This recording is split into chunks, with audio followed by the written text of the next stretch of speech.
সবাইকে আন্তরিকভাবে স্বাগত। যে যেখান থেকে আমার মুকুল স্যার ইউটিউব চ্যানেলটি দেখছেন সবার জন্য আন্তরিক শ্রদ্ধা, সম্মান এবং শুভকামনা। কে কার বিচার করে, কে কার বিচার করবে? শেখ হাসিনা ডক্টর ইউনূস সহ সমন্বয়ক উপদেষ্টাদের বিচার করবেন, নাকি এই উপদেষ্টারা ডক্টর ইউনূস, আসিফ নজরুল, শেখ হাসিনা এবং আওয়ামী লীগ নেতাকর্মীদের বিচার করবেন? কার বিচার কে করবে? শেখ হাসিনা কি বিচার করবেন ডক্টর ইউনূসের, নাকি ডক্টর ইউনূস বিচার করবেন শেখ হাসিনার? আপনার কি মনে হয়? সম্মানিত দর্শক, এ বিষয়ে আপনার মতামত জানাবেন। আমার বিশ্লেষণ রাখছি, বিশ্লেষণ শোনার পরে আমিও বলবো কে কার বিচার করার সম্ভাবনা, কিন্তু আপনিও জানাবেন আপনার মতামত। বাংলাদেশে 5ই আগস্ট শেখ হাসিনার পতনের পর ডক্টর ইউনূস যেদিন থেকে শাসন ক্ষমতা হাতে তুলে পেয়েছেন, অন্তর্বর্তীকালীন সরকারের প্রধান হয়েছেন, আসিফ নজরুল আইন উপদেষ্টা হয়েছেন, তখন থেকে তারা আওয়ামী লীগের বিচার করবে এই হুঙ্কার দিয়ে যাচ্ছে। শেখ হাসিনার বিরুদ্ধে কয়েকশো মার্ডার কেস দেওয়া হয়েছে, আওয়ামী লীগের নেতাকর্মীদের জেলে পোরা হচ্ছে, নেতা মন্ত্রী জেলে পোরা হচ্ছে, সাধারণ কর্মী সমর্থক তাদের জেলে পোরা হচ্ছে, এবং তাদের একটাই কথা যে আওয়ামী লীগ নেতা কর্মী সহ শেখ হাসিনা, আওয়ামী লীগের সভানেত্রী তার বিচার করবেন। অন্যদিকে শেখ হাসিনা ভার্চুয়ালি মিটিং করছেন বাংলাদেশে যারা এই যে জুলাই আন্দোলনে, বৈষম্যবিরোধী ছাত্র আন্দোলনের সময় যে সমস্ত পুলিশকর্মী নিহত হয়েছেন, সেই পুলিশকর্মীদের পরিবারের যারা ব্যক্তি বা আওয়ামী লীগের নেতা কর্মী যারা নিহত হয়েছেন তাদের পরিবারের যে সমস্ত ব্যক্তিরা আছেন তাদের সঙ্গে তিনি ভার্চুয়ালি মিটিং করছেন, আলোচনা করছেন, এবং তাদের যে কষ্ট বেদনার কথা তিনি শুনছেন, এবং শুনে তিনি দৃঢ়ভাবে ঘোষণা করেছেন যে তিনি খুব শীঘ্র বাংলাদেশে ফিরবেন, এবং ডক্টর ইউনূস সহ এই উপদেষ্টা, এই সমন্বয়করা যারা আন্দোলনের নামে লুটপাট, খুন, জখম করেছে, হত্যা করেছে, তাদের তিনি বিচার করবেন। এখানেই আমার প্রশ্ন, ডক্টর ইউনূস, আসিফ নজরুল তারা বলছেন শেখ হাসিনা সহ আওয়ামী লীগের নেতাকর্মীদের বিচার করবেন।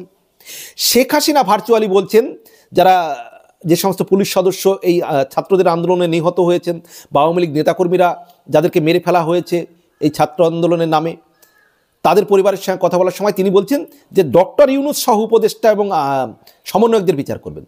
তাহলে বিচার কে কার করবে? বাস্তব পরিস্থিতি কি বলে, এটাই আমি বিশ্লেষণ করব, এবং আপনিও জানাবেন যে শেষমেশ কে কার বিচার করবে।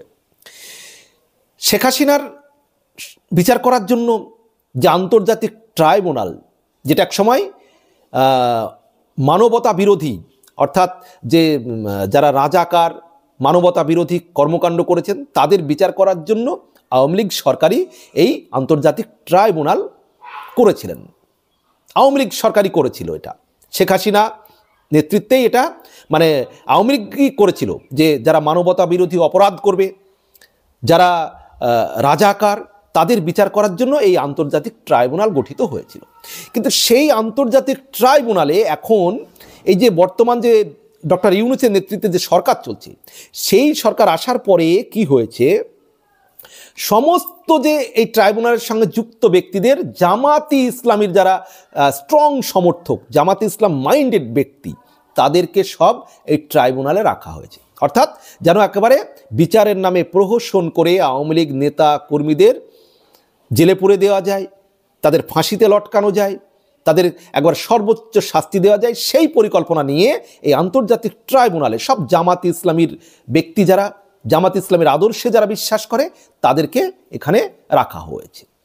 এবং ডক্টর আসিফ নজরুল আইন উপদেষ্টা তিনি এবার বলছেন খুব তাড়াতাড়ি এই যে বিচার করা হবে আওয়ামী লীগ নেতা কর্মীদের, তিনি একেবারে নির্দেশনা দিয়ে দিচ্ছেন মানে আইন ব্যবস্থাকে, বিচারকদের, কিন্তু বিচারকরা কিন্তু তার এই দাবি মানতে রাজি নন, যে তাড়াহুড়ো করে কোনো বিচার প্রক্রিয়া করতে চান না।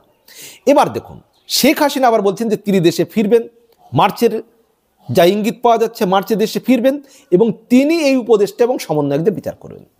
এখানেই মূল ধাঁধা, তাহলে কে কার বিচার করবে? আমরা যতটুকু রাজনীতি বুঝি যে এই উপদেষ্টারা, এই সমন্বয়করা প্রচণ্ডভাবে ভয় পাচ্ছে, আর ভয় পেয়েই কিন্তু তারা আওয়ামী লীগকে মাঠে নামতে দিচ্ছে না, আওয়ামী লীগকে রাজনীতি করতে দিচ্ছে না। একটি বৈধ রাজনৈতিক দল আওয়ামী লীগ, তাকে প্রচারপত্র বিলি করতে দিচ্ছে না, হ্যান্ডবিল বিলি করতে দিচ্ছে না, তার যে রাজনৈতিক কর্মসূচি পালন করতে দিচ্ছে না। কেন দিচ্ছে না?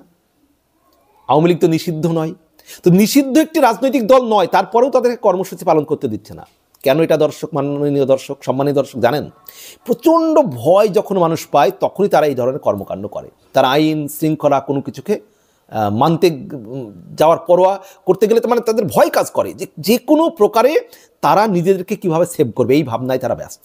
অর্থাৎ বাংলাদেশের উন্নয়ন, জনগণের নিরাপত্তা, বাংলাদেশের শান্তি শৃঙ্খলা কিচ্ছু তাদের মাথায় নেই। এই উপদেশটা এই সমন্বয়কদের একটাই ভয়, একটাই চিন্তা, শয়নে স্বপনে, যে তারা কিভাবে বাঁচবে। কারণ শেখ হাসিনা গেলে তো তাদের বিচার হবে, সর্বোচ্চ শাস্তি হবে। সর্বোচ্চ শাস্তি কি তারা তো ভালোভাবেই জানেন। তাই তারা ভয় পাচ্ছে প্রচণ্ড যে আওয়ামী লীগ যেন ফিরে না আসে। শেখ হাসিনাকে ফেরানোর যে নাটকগুলো করা হচ্ছে, তারা জানে যে শেখ হাসিনা বাংলাদেশে গেলে কি হবে। ঠেকাতে পারবে আওয়ামী লীগকে? শেখ হাসিনা বাংলাদেশে গেলে 1 থেকে 1.5 কোটি আওয়ামী লীগ কর্মী, সমর্থক, জনগণ মাঠে নেমে পড়বে। ঠেকানোর ক্ষমতা আছে এই সরকারের। আর পুলিশ প্রশাসনের মধ্যে থেকেও বিদ্রোহ শুরু হয়ে যাবে শেখ হাসিনা বাংলাদেশে গেলেই। যদি শেখ হাসিনাকে কোনোরূপ আক্রমণ করার চেষ্টা করে এই সরকার বা কেউ, শেখ হাসিনাকে আক্রমণ করতে গেলেই বাংলাদেশে এই মুহূর্তে গৃহযুদ্ধ বেঁধে যাবে। কারণ আওয়ামী লীগ নেতাকর্মীরা তখন কিন্তু আর কেউ চুপ থাকবে না, কেউ চুপ থাকবে না। তারা শেখ হাসিনাকে নিয়ে যাওয়ার নাটক করছে। আর ভারত এরকম একটা অবৈধ সন্ত্রাসী জঙ্গি যে সরকার চলছে ডক্টর ইউনূসের নেতৃত্বে, একটা জঙ্গি সরকার, অবৈধ সরকার, একটা সন্ত্রাসী সরকার, এই সরকারের হাতে শেখ হাসিনাকে তুলে দেবে। মামাবাড়ির আবদার পেয়েছেন, শেখ হাসিনার বিচার করবেন আপনারা, আপনাদের সে যোগ্যতা আছে। একটা গণতান্ত্রিক সরকার আসবে, সেই গণতান্ত্রিক সরকার যদি ভারতের কাছে অনুরোধ করে এবং তার সেই অন্যায় অপরাধ যদি দেখায় যে না রাজনীতির সঙ্গে রিলেটেড নয়, রাজনৈতিক প্রতিহিংসা নয়, তখন ভারত ভেবে দেখতে পারে। কিন্তু এখানে তো রাজনৈতিক প্রতিহিংসা, একটা সন্ত্রাসী, একটা জঙ্গি, মানে জঙ্গিবাদী ভাবনায় মেটিকুলাস প্ল্যান করে আমেরিকার অর্থ নিয়ে জনগণকে মেরে, পুলিশ মেরে তারা একটা ক্ষমতা দখল করেছে। এই ধরনের সরকার হাতে শেখ হাসিনাকে তুলে দেবে? কখনোই দেবে না, তারা জানে। কিন্তু তারা ভয় পাচ্ছে যে শেখ হাসিনা যদি আসে তো যদি শেখ হাসিনাকে পাওয়া যায়, যদি কোনো করে কিছু করা যায়, আওয়ামী লীগকে যদি আটকে দেওয়া যায়, কিন্তু সেটা হবে না। কেন হবে না? ধরুন ভারতের হাতে, অর্থাৎ মোদিজি, প্রধানমন্ত্রী মোদিজির হাতে বাংলাদেশ বিষয় ডোনাল্ড ট্রাম্প ছেড়ে দিয়েছেন এবং ডোনাল্ড ট্রাম্প কখনোই ইউনূসকে পছন্দ করেন না। কারণ কি, 2016 সালে ট্রাম্প যখন প্রথম নির্বাচনে লড়াই করেছিলেন তখন তার বিরুদ্ধে ছিলেন হিলারি ক্লিন্টন। তো এই হিলারি ক্লিন্টনকে নির্বাচনে ডক্টর ইউনূস অর্থ সহায়তা করেছিলেন ডোনাল্ড ট্রাম্পকে হারানোর জন্য। এবং তারপর ডোনাল্ড ট্রাম্প জেতার পরে কিন্তু তিনি ডক্টর ইউনূসকে খোঁজ করেছিলেন যে কোথায় সেই যে ক্ষুদ্র ঋণের ব্যবসা করে, সেই সুদের কারবার করে সেই ব্যক্তি, অর্থাৎ ডক্টর ইউনূসকে ইঙ্গিত করে তিনি বলেছিলেন। তো এই ডক্টর ইউনূসের উপরে উনি বিরক্ত কিন্তু অনেক আগে থেকেই। আর এবার তো এই যে জঙ্গিদের মদতে যেভাবে সরকার চালাচ্ছেন ডক্টর ইউনূস, অতএব এই যে বাংলাদেশের পুরো বিষয়টি কিন্তু মোদিজির উপর ছেড়ে দিয়েছেন, প্রধানমন্ত্রী মোদিজির উপর ডোনাল্ড ট্রাম্প। এবং ভারত এবং মোদিজি যা করবেন সেটাকেই কিন্তু বাংলাদেশ ডোনাল্ড ট্রাম্প সমর্থন করবেন, ডোনাল্ড ট্রাম্প সহযোগিতা করবেন। তাহলে ভারত এবং আমেরিকা, ডোনাল্ড ট্রাম্প মিলে, অর্থাৎ মোদিজি এবং ডোনাল্ড ট্রাম্প মিলে যদি বাংলাদেশের উপর চাপ সৃষ্টি করে, চাপটা পড়বে কার উপরে? সেনাবাহিনীর উপর। এবং বাংলাদেশের সেনাবাহিনী, সিভিল প্রশাসন সমস্ত জায়গায় আওয়ামী লীগের ব্যাপক সমর্থক রয়েছে, মুক্তিযুদ্ধের চেতনার মানুষ রয়েছে। তারা কোনোভাবেই আওয়ামী লীগকে শেষ হতে দিতে চাইবে না, শেখ হাসিনাকে শেষ হতে দিতে চাইবে না। এবং যখন ভারত এবং আমেরিকা একটা ক্লিয়ার মেসেজ দিয়ে দেবে সেনাবাহিনীকে যে না আওয়ামী লীগকে রাজনীতি করতে দিতে হবে, তাদেরকে ভোট করতে দিতে হবে, লেভেল প্লেইং ফিল্ড করতে হবে। আরেকটা দিক হতে পারে যে না শেখ হাসিনাকে সরাসরি ক্ষমতায়, যেহেতু তিনি নির্বাচিত প্রধানমন্ত্রী, তাকে ক্ষমতায় বসাতে হবে। দুটো রাস্তাতেই আওয়ামী লীগ এবং শেখ হাসিনা বাংলাদেশের ক্ষমতায় ফিরছে, ভোট হলেও ক্ষমতায় ফিরছে, আবার যদি প্রধানমন্ত্রী হিসাবে ফেরে সেটাও ফিরবে। তাহলে দুটো যে কোনো একটা হবেই। হয় আওয়ামী লীগকে লেভেল প্লেইং ফিল্ড দিতে হবে রাজনীতি করার, ভোট করবে, সেখানেও আওয়ামী লীগ ক্ষমতায় আসবে এই মুহূর্তে ভোট হলে।